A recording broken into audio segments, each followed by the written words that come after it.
आज की कथा में आप सभी भक्तों का हार्दिक स्वागत है। भगवान श्री कृष्ण और श्रीमती राधा रानी की कृपा सदैव आप और आपके समस्त परिवार पर बनी रहे। और अब भगवान श्री कृष्ण का ध्यान करके आज की पावन कथा का श्रवण करते हैं। वह पांचों कन्याएं विलाप करती हुई बहुत देर तक प्रतीक्षा करने के बाद अपने घर लौटी और जब वह घर आई तो माताओं ने कहा कि इतना विलंब तुमने क्यों किया। तब कन्याओं ने कहा कि हम तो किन्नरियों के साथ क्रीड़ा कर रही थी और हम सरोवर पर थी और कहने लगी कि आज तो हम बहुत थक गई हैं और फिर जाकर लेट गई। वशिष्ठ जी कहते हैं कि इस प्रकार से अपने आशय को छुपाकर वह विरह की मारी पड़ गई और उन्होंने घर में आकर कोई किसी भी प्रकार की क्रीड़ा नहीं की, लेकिन वह रात्रि उनको एक युग के समान बीती। अब सूर्य नारायण जैसे ही उदित हुए तो भगवान सूर्य नारायण के उदय होते ही वो अपने आप को जीवित मानती हुई माताओं की आज्ञा लेकर गौरी पूजन करने वह कन्याएं वहां पर जाने लगी। अब उसी समय ब्राह्मण भी स्नान करने के लिए सरोवर पर आया। उसके आने पर कन्याओं ने वाह वाह किया, जैसे कि कमलिनी प्रातःकाल सूर्योदय को देखकर कहती है। उसको देखकर उनके नेत्र खुले के खुले रह गए और ब्रह्मचारी के पास चली गई। आपस में एक दूसरे का हाथ पकड़कर चारों तरफ से उसको घेर लिया और कहने लगी कि मूर्ख, उस दिन तो तू भाग गया था लेकिन आज नहीं भाग सकता। हम लोगों ने तुमको घेर लिया है। अब ऐसे वचन सुनकर बाहुपास में बंधे हुए ब्राह्मण ने मुस्कुरा कर कहा, तुमने जो कुछ कहा सो ठीक ही है, परंतु मैं तो अभी विद्याभ्यास और ब्रह्मचारी हूँ। गुरुकुल में मेरा विद्याभ्यास अभी पूरा नहीं हुआ है। पंडित को चाहिए कि जिस आश्रम में रहे उसके कर्म का पालन करे और इस आश्रम में मैं विवाह करना धर्म नहीं समझता। अपने व्रत का पालन करके और गुरु की आज्ञा पाकर ही मैं विवाह कर सकता हूँ, उससे पहले नहीं कर सकता। यह बात सुनकर वो कन्याएं इस प्रकार बोली जैसे कि वैशाख मास में कोयल बोलती है। वह कहने लगी कि धर्म से अर्थ और अर्थ से काम और काम से धर्म के फल का प्रकाश होता है। ऐसा ही पंडित लोग और शास्त्र भी कहते हैं। तो हम काम सहित धर्म की अधिकता से आपके पास आई हैं, सो आप पृथ्वी के सब भोगों को भोगिए। अब उस ब्राह्मण ने कहा कि तुम्हारा वचन तो बिल्कुल सत्य है, किंतु मैं अपने व्रत को समाप्त करके ही विवाह कर सकता हूँ, पहले नहीं कर सकता। तब वे कन्याएं कहने लगी कि तुम तो बड़े मूर्ख हो। अनोखी औषधि, ब्रह्म बुद्धि, रसायन सिद्धि, अच्छे कुल की सुंदर नारियां तथा मंत्र जिस समय भी प्राप्त हो रहा हो तब ही ग्रहण कर लेना चाहिए। ऐसे कार्य को टालना बिल्कुल भी अच्छा नहीं होता। केवल भाग्य वाले पुरुष ही प्रेम से पूर्ण, अच्छे कुल से उत्पन्न, स्वयं वर चाहने वाली कन्याओं को प्राप्त होते हैं। कहाँ हम अनोखी नारियां और कहाँ आप तपस्वी बालक। यह बेमेल का मेल मिलाने में विधाता की चतुराई ही है। इस कारण आप हम लोगों के साथ गंधर्व विवाह कर लीजिए। इनके ऐसे वचन सुनकर उस धर्मात्मा ब्राह्मण ने कहा कि व्रती रहकर इस समय विवाह नहीं करूंगा, मैं स्वयंवर की इच्छा नहीं करता। इस प्रकार उसके वचन सुनकर उन्होंने एक दूसरे का हाथ छोड़कर उसको पकड़ लिया। अब सुशील और सुस्वरा ने उसकी भुजाओं को पकड़ लिया और सुतारा ने उसका आलिंगन किया। फिर चंद्रिका ने उसका मुख चूम लिया, परंतु फिर उसने क्रोधित होकर उनको श्राप दिया कि तुम तो डायन की तरह मुझसे चिपटी हो, इस कारण पिशाचिनी हो जाओ। अब ऐसे श्राप देने पर वो उसको छोड़कर अलग खड़ी हो गई। उन्होंने कहा कि हम निरपराधियों को वृथा क्यों श्राप दिया, तुम्हारी इस धर्मज्ञता पर धिक्कार है। प्रेम करने वाले से बुराई करने वाले का सुख दोनों लोगों में नष्ट हो जाता है, इसलिए तुम भी हम लोगों के साथ पिशाच हो जाओ। तब वे आपस में क्रोध से उस सरोवर पर पिशाच पिशाचिनी हो गए और बस पिशाच पिशाचिनी कठिन शब्दों से चिल्लाते हुए अपने कर्मों को भोगने लगे। वशिष्ठ जी कहने लगे कि हे राजन, इस प्रकार वह पिशाच उस सरोवर के इधर उधर फिरते रहे। अब बहुत समय पश्चात मुनियों में श्रेष्ठ लोमश ऋषि पौष शुक्ला चतुर्दशी को उस अच्छोद सरोवर पर स्नान करने के लिए आए। जब क्षुधा से दुखी इन पिशाचों ने उनको देखा तो उनकी हत्या करने के लिए गोल बांधकर उनको चारों तरफ से घेर लिया। अब वेदनिधि ब्राह्मण भी वहां पर आ गए और उन्होंने लोमश ऋषि को साष्टांग प्रणाम किया। तब वे पिशाच ऋषि के उस तेज के सामने ठहर न सके और दूर जाकर खड़े हो गए। ब्राह्मण वेदनिधि लोमश ऋषि से हाथ जोड़कर कहने लगे कि बहुत भाग्य से ही ऋषियों के दर्शन होते हैं। फिर उन्होंने गंधर्व कन्या और अपने पुत्र का परिचय देकर सब वृतांत सुनाया और कहा कि हे मुनिवर, यह सब ही श्राप मोहित होकर आपके सम्मुख खड़े हैं। आज इन बालकों का निस्तार होगा जैसे कि सूर्योदय से अंधेरे का नाश हो जाता है। वशिष्ठ जी कहने लगे कि पुत्र के दुख से दुखी हुए वेदनिधि ब्राह्मण के ऐसे वचन सुनकर लोमश ऋषि के नेत्रों में जल भर आया और वेदनिधि से कहने लगे कि मेरे प्रसाद से बालकों को शीघ्र ही स्मृति पैदा हो जाएगी और मैं उनका धर्म कहता हूँ, जिससे कि उनका आपस का ज्ञान विलीन हो जाएगा। तब वेदनिधि कहने लगे कि हे महर्षि, धर्म को जल्दी ही कहिए, क्योंकि श्राप की अग्नि बड़ी दुखकारक होती है। लोमश ऋषि कहने लगे कि यह सब मेरे साथ अगर नियम पूर्वक माघ मास का स्नान करें तो अंत में यह श्राप से छूट जाएंगे। मेरा यह निश्चय है, शुभ तीर्थों में माघ स्नान करने से शाप का फल नष्ट हो जाता है। 7 जन्मों के पाप तथा इस जन्म के पाप माघ मास में तीर्थ स्नान करने से नष्ट हो जाते हैं। इस अच्छोद में स्नान करने से अवश्य ही मोक्ष की प्राप्ति होती है। राजसूय और अश्वमेघ यज्ञ से अधिक फल प्राप्त होता है माघ मास में स्नान करने से। अतएव संपूर्ण पापों का सहज में ही नाश करने वाला माघ स्नान क्यों न किया जाए। लोमश जी कहने लगे कि पूर्व काल में अवंती देश में वीरसेन नाम का एक राजा था। उसने नर्मदा के किनारे राजसूय यज्ञ किया और अश्वमेघ यज्ञ भी किए, जिनके खंभे सोने के बनाए गए। ब्राह्मणों को अन्न का बहुत सा दान किया और बहुत सी गाय, सुंदर वस्त्र और सोने के आभूषण भी दान किए। वह देवताओं का भक्त और दान करने वाला था। भद्रक नाम का एक ब्राह्मण, जो कि अत्यंत मूर्ख, कुलहीन, कृषि कार्य करने वाला, दुराचारी तथा अधर्मी था, वह भाई बंधुओं का त्यागा हुआ इधर उधर घूमता हुआ देवयात्रियों के साथ प्रयाग में आया और माघ मास में उसने उन्हीं लोगों के साथ 3 दिन तक स्नान किया और वह 3 दिन तक स्नान करने से ही निष्पाप हो गया। फिर वह अपने घर को चला गया। अब वो ब्राह्मण और राजा दोनों एक ही दिन मृत्यु को प्राप्त हुए। मैंने इन दोनों को बराबर इंद्रलोक में देखा। तेज रूप, बल, स्त्री और वस्त्र और आभूषण दोनों में समान ही थे। अब ऐसा देखकर उसके महात्मा को क्या कहा जाए। राजसूय यज्ञ करने वाला स्वर्ग का सुख भोग कर फिर भी जन्म ले सकता है, परंतु माघ मास में संगम में स्नान करने वाला जन्म मरण से रहित हो जाता है। गंगा और यमुना के संगम की हवा के स्पर्श से ही बहुत से दुख स्वतः ही समाप्त हो जाते हैं। अधिक क्या कहें। और किसी भी तीर्थ में किए गए पाप माघ मास में प्रयाग में स्नान करने से नष्ट हो जाते हैं। मैं तुमसे पिशाच मोचन नाम का एक पुराना इतिहास कहता हूँ, तुम ध्यान पूर्वक सुनो और इस इतिहास को तुम्हारा पुत्र और वह कन्याएं भी सुने, इससे उनको स्मृति प्राप्त होगी। पुराने समय में देवदूती नाम का बड़ा गंभीर और वेदों का पारंगत एक वैष्णव ब्राह्मण था। उसने पिशाच को निर्मुक्त किया था। वेदनिधि कहने लगे कि वह कहाँ का रहने वाला था, किसका पुत्र था और उसने किस पिशाच को निर्मुक्त किया था। हे भगवान, आप विस्तार पूर्वक वह सब कथा सुनाइए। तब लोमश ऋषि ने कहा कि किल्पज्ञ से निकली हुई सुंदर सरस्वती के किनारे उसका स्थान था। जंगल के बीच में पुण्य जल वाली सरस्वती नदी बहती थी और वन में अनेकों प्रकार के पशु भी विचरते थे।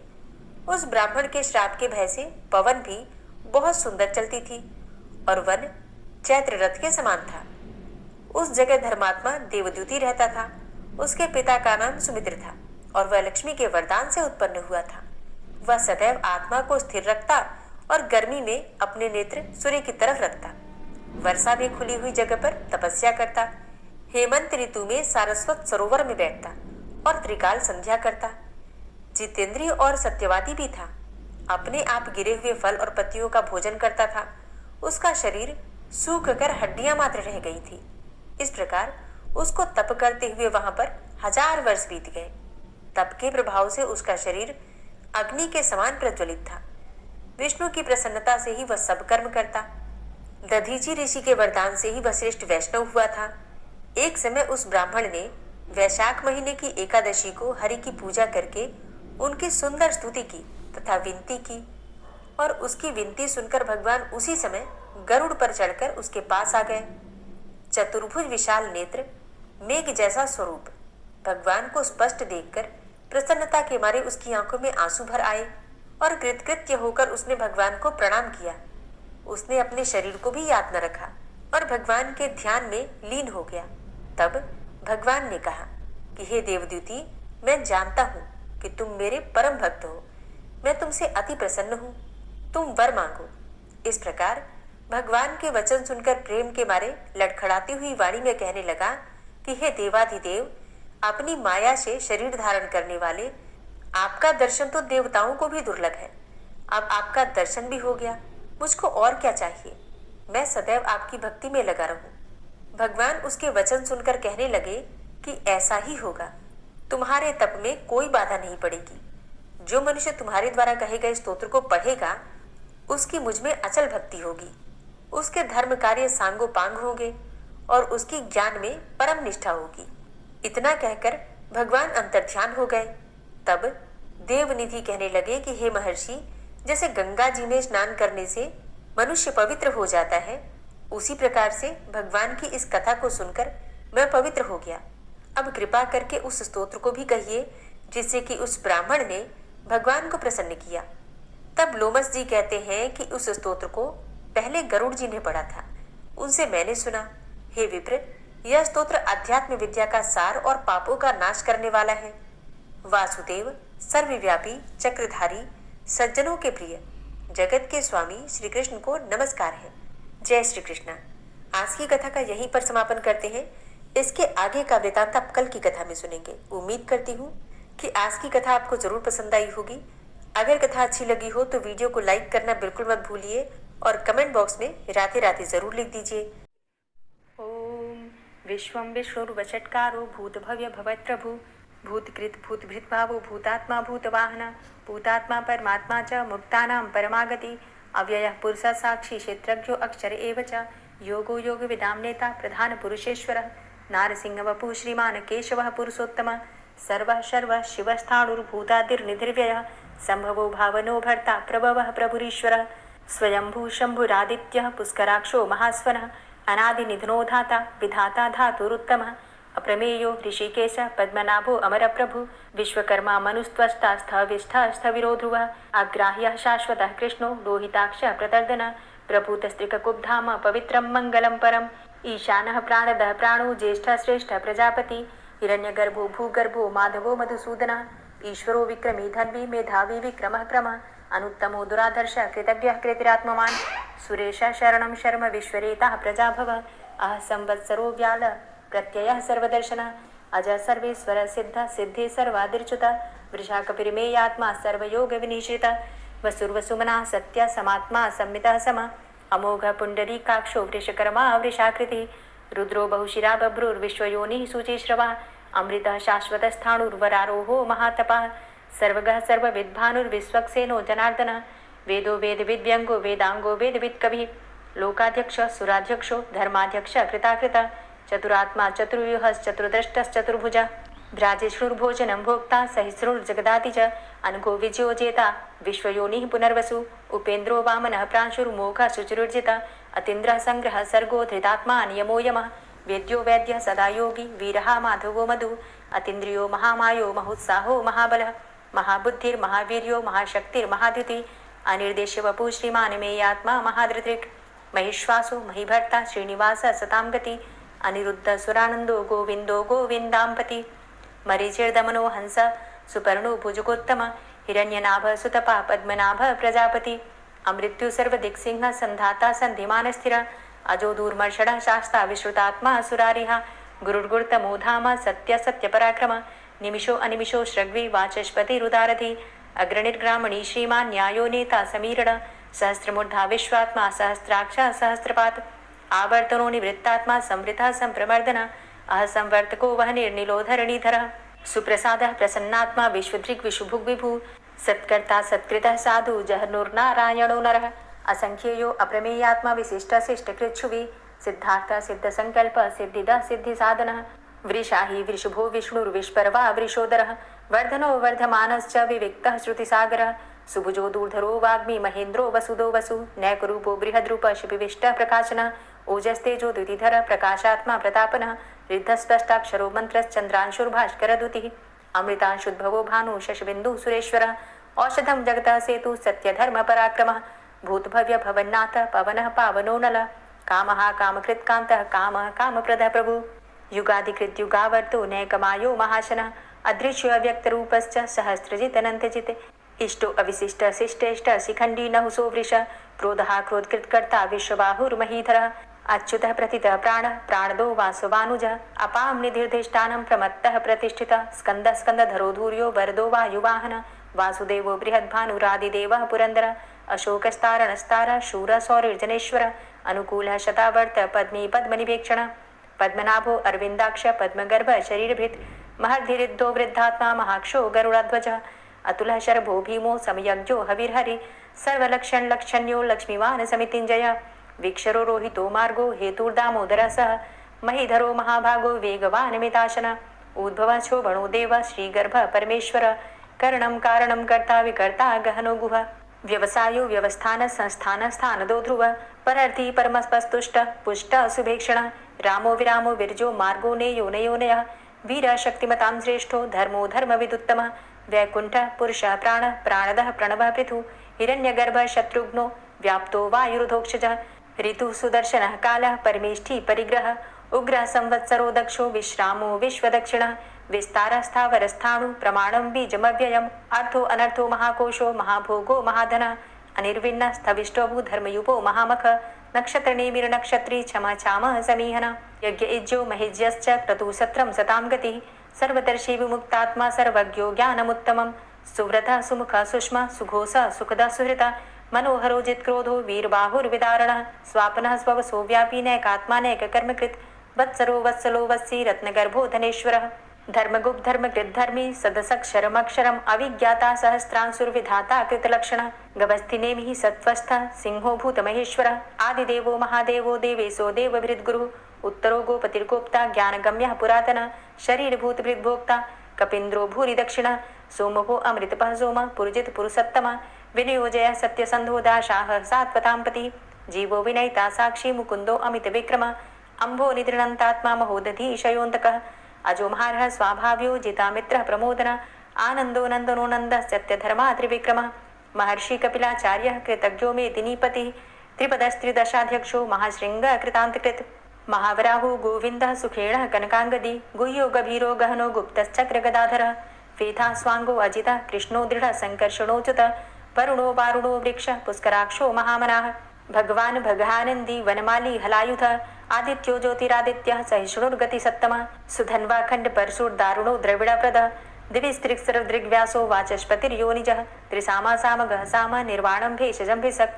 संन्यासकृच्छमः शान्तो निष्ठा शान्तिः परायणं शुभाङ्गः शान्तिदस्रष्टा कुमुदः कुबलेशय गोहितो गोपतिर्गोप्ता वृषभाक्षो वृषाप्रियः अनिवर्ति निवृतात्मा संक्षेप्ता चेमकृच्छिवः श्रीवत्स्वक्षा श्रीवास श्रीपति श्रीमतांबर श्रीदा श्रीश श्रीनिवास श्रीनिधि श्रीविभावन श्रीधर श्रीकर श्रेय श्रीमान लोकत्रयाश्रय स्वक्ष स्वंग शतानंदो नंदिर्ज्योतिर्गणेश्वर विजितात्मा विधेयात्मा सत्कीर्तिश्छिन्न संशय उदीर्ण सर्वतक्षसुर निशा शाश्वत स्थिर भूषयो भूषणो भूतिर्विशोकः शोकनाशन अर्चिष्मान अर्चित कुंभो विशुद्धात्मा विशोधन अनिरुद्धो अप्रतिरथ प्रद्युम्नो अमित विक्रमः कालिनेमि निहावीर शौरी शूरजनेश्वर त्रिलोकात्मा त्रिलोकेशः केशवः केशिहारी कामदेवः कामपालः कामीकान्तः कृतागमः अनिर्देशव पुर्विष्णोर्वीरो अनन्तो धनञ्जयः ब्रह्मण्यो ब्रह्मकृत् ब्रह्मा ब्रह्म ब्रह्म विवर्धन ब्रह्मविद् ब्राह्मणे ब्रह्मी ब्रह्मज्ञो ब्राह्मण प्रियः महाक्रमो महाकर्मा महातेजा महोरगः महाक्रतुर्महायज्वा महायज्ञो महाहवि स्तव्यः स्तव प्रियः स्तोत्रं स्तुतिस्तोतारण प्रियः पूर्णः पुरैता पुण्यः पुण्यकीर्तिर्नामयः मनोजवस्तीर्थकरो वसुरेता वसुप्रदः वसुप्रदो वासुदेव वसुर्वसुमनाहवि सद्गतिः सत्कीर्तिः सत्ता सद्भूति सत्परायणः शूरसेनो यदुश्रेष्ठः सन्निवासः सुयामुनः भूतावासो वासुदेवः सर्वासु निलयोनलः दर्पः दर्पदो दृप्तो दूर्धरोधा पराजितः विश्वमूर्तिर्महामूर्तिर्दीप्तमूर्तिर्मूर्तिमान् अनेकमूर्तिरव्यक्तः शतमूर्तिः शताननः एको नैकः सवः क किं यत्तत्पदमनुत्तमं लोकबन्धुर्लोकनाथो माधवो भक्तवत्सलः सुवर्णवर्णो हेमाङ्गो वराङ्गश्चन्दनाङ्गदी वीरः विषमः शून्यो घृताशीरचलश्चलः अमानीमानदो मान्यो लोकस्वामी त्रिलोकदृक् सुमेधा मेधजो धन्यः सत्यमेधाधराधरः तेजो वृषः द्वितिधरः सर्वशस्त्रभृताम्बरः प्रग्रहो निग्रहो व्यग्रो नैकशृङ्गो गदाग्रजः चतुर्मूर्तिश्चतुर्बाहुश्चतुर्व्यूहश्चतुर्गति चतुरात्मा चतुर्भावश्चतुर्वेद विदेकपात समावर्तो अनिवृतात्मा दुर्जयो दुरतिक्रम दुर्लभो दुर्गमो दुर्गो दुरावासो दुरारिह शुभांगो लोक सारंग शुतंतुस्तंतु वर्धन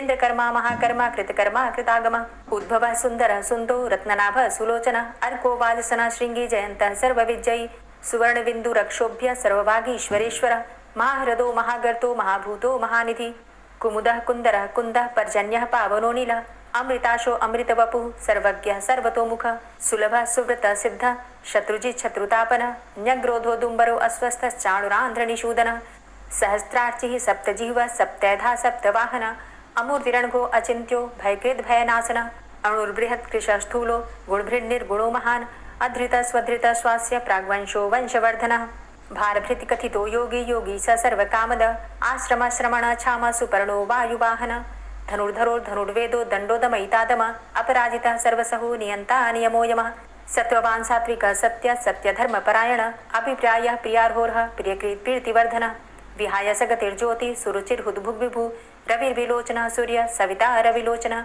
अनन्तो हुद्भुग्भोक्ता सुखदो नैकजोग्रज अनिर्विण्ण सदामर्षि लोकाधिष्ठानमद्भुत सनात सनातन्तमः कपिलः कपिरप्यय स्वस्तिदा स्वस्तिकृत् स्वस्ति स्वस्तिभुक् स्वस्ति दक्षिण रौद्रः कुण्डली चक्रे विक्रमयुर्जित शासन शब्दातिगः शब्दशः शिशिरः शर्वरीकर अक्रूरः पेशलो दक्षो दक्षिणः चमिणाम्बर विद्वतमो वितभय पुण्यशमन कीर्तन उत्तारणो दुष्कृतिः पुण्यो दुःस्वप्ननाशन वीरः रक्षण संतो जीवनः पर्यवस्थित अनन्तरूपो अनन्तसृर्जितमन्युर्भयापः चतुरष्ट्रो गभीरात्मा विदिशो व्यादिशो दिश अनादिर्भूर्भुवो लक्ष्मी सुवीरो रुचिराङ्गद जननो जन्मादिर्भीमो भीमपराक्रम आधारनीलयो धाता पुष्पहासः प्रजागर ऊर्ध्वगः सत्पथाचारः प्राणदः प्रणवपण प्रमाणं प्राणनीलयः प्राणभृत् प्राणजीवन तत्त्वं तत्त्वविदेकात्मा जन्म मृत्यु जरातिग भूर्भुवस्वस्तरुस्तारः सविता प्रपितामह यज्ञो यज्ञपतिर्यज्वा यज्ञाङ्गो यज्ञवाहन यज्ञभृद्यज्ञकृद्यज्ञ यज्ञभुग्यज्ञसाधन यज्ञान्तिकृद्यज्ञ गुह्यमन्यमन्नादेव च आत्मयोनिः स्वयं जातो वैखानः सामगायन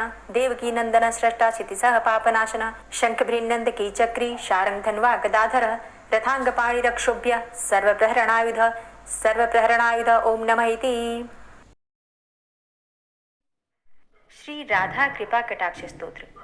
मुनीन्द्र वृंद वंदिते त्रिलोक शोक हारिणी प्रसन्न वक्त्र पंकजे निकुंज भूविलासिनी व्रजेन्द्र भानुनंदिनी व्रजेन्द्र सूनु संगते कदा करिष्यसि मां कृपा कटाक्ष भाजनम् अशोक वृक्ष वल्लरी वितान मंडपस्थिते प्रवाल बाल पल्लव प्रभारुणान्ध्रि कोमले वराभयस्फुरत्करे प्रभूत संपदालये कदा करिष्यसि मां कृपा कटाक्ष भाजनम् अनङ्गरङ्ग मङ्गलं प्रसङ्गभङ्गुरं भ्रुवां सविभ्रमं ससम्भ्रमं दृगन्तबाणपातने निरन्तरं वशीकृत प्रतीतनन्दनन्दने कदा करिष्यसि मां कृपा कटाक्ष भाजनम् तडित्सुवर्णचम्पक प्रदीप्त गौरविग्रहे मुखप्रभापरास्तकोटिसारदेन्दुमण्डले विचित्रचित्रसञ्चरच्चकोरशावलोचने कदा करिष्यसि मां कृपा कटाक्ष भाजनम् मदोन्मदादियौवने प्रमोदमानमण्डिते प्रियानुरागरञ्जिते कलाविलासपण्डिते अनन्यधन्यकुञ्जराज्यकामकेलिकोविदे कदा करिष्यसि मां कृपा कटाक्ष भाजनम् अशेषहावभावधीरहीरहारभूषिते प्रभूतशातकुम्भकुम्भकुम्भिकुम्भसुस्तनि प्रशस्तमन्दहास्यचूर्णपूर्णसौख्यसागरे कदा करिष्यसि मां कृपा कटाक्ष भाजनम् मृणालवालवल्लरी तरङ्गरङ्गदौर्लते लताग्रलास्यलोलनीललोचनावलोकने ललल्लुलन्मिलन्मनोज्ञमुग्धमोहिनाश्रिते कदा करिष्यसि मां कृपा कटाक्ष भाजनम् सुवर्णमल्लिकाञ्चितत्रिरेखकम्बुकण्ठगे त्रिसूत्रमङ्गलीगुणत्रिरत्नदीप्तिदीधिते सलोलनीलकुन्तलप्रसूनगुच्छगुम्फिते कदा करिष्यसि मां कृपाकटाक्षभाजनम् नितम्बबिम्बलम्बमानपुष्पमेखलागुणे प्रशस्तरत्नकिङ्किणीकलापमध्यमञ्जुले करीन्द्रशुण्डदण्डिकावरोहशोभगोरुके कदा करिष्यसि मां कृपाकटाक्षभाजनम् अनेकमन्त्रनादमञ्जुनूपुरारवस्खलत् समाजराजहंसवंश निक्वणाति गौरवे विलोलहेमवल्लरी विडम्बिचारुचङ्क्रमे कदा करिष्यसि मां कृपाकटाक्षभाजनम् अनन्तकोटिविष्णुलोकनम्रपद्मजार्चिते हिमाद्रिजापुलोमजा विरिञ्चिजावरप्रदे अपारसिद्धिरिद्धिदिग्धसत्पदाङ्गुलीनखे कदा करिष्यसि मां कृपाकटाक्षभाजनम् मखेश्वरी क्रियेश्वरी स्वधेश्वरी सुरेश्वरी त्रिवेदभारतीश्वरी प्रमाणशासनेश्वरी रमेश्वरी क्षमेश्वरी प्रमोदकाननेश्वरी व्रजेश्वरी व्रजाधिपे श्रीराधिके नमोऽस्तुते इतीममद्भुतं स्तवं निशम्य भानुनन्दिनी करोतु सन्ततं जनं कृपाकटाक्षभाजनम् भवेत्तदैव सञ्चितत्रिरूपकर्मनाशनं लभेत्तदा ब्रजेन्द्रसूनुमण्डलप्रवेशनम् जय जय श्री राधे, जय जय श्री राधे। दोस्तों, उम्मीद करती हूँ आज की कथा आपको ज़रूर पसंद आई होगी। तो अगर कथा पसंद आई हो तो वीडियो को लाइक ज़रूर किया कीजिए और अगर संभव हो तो वीडियो को ज़्यादा से ज़्यादा शेयर कीजिए। और हाँ, कमेंट बॉक्स में राधे राधे ज़रूर लिखा कीजिए। और जो भक्त इस चैनल पर पहली बार आए हैं, अभी तक आपने चैनल को सब्सक्राइब नहीं किया है, तो आज की वीडियो अगर आपको अच्छी लगे तो चैनल को सब्सक्राइब करके बेल आइकन को ज़रूर प्रेस कर लीजिए। इससे ये होगा कि इस चैनल पर जो भी नई वीडियो अपलोड होंगी उनकी नोटिफिकेशन आपको सही समय पर प्राप्त होगी। मिलती हूँ मैं आपसे अगली वीडियो में, तब तक के लिए जय श्री राधे।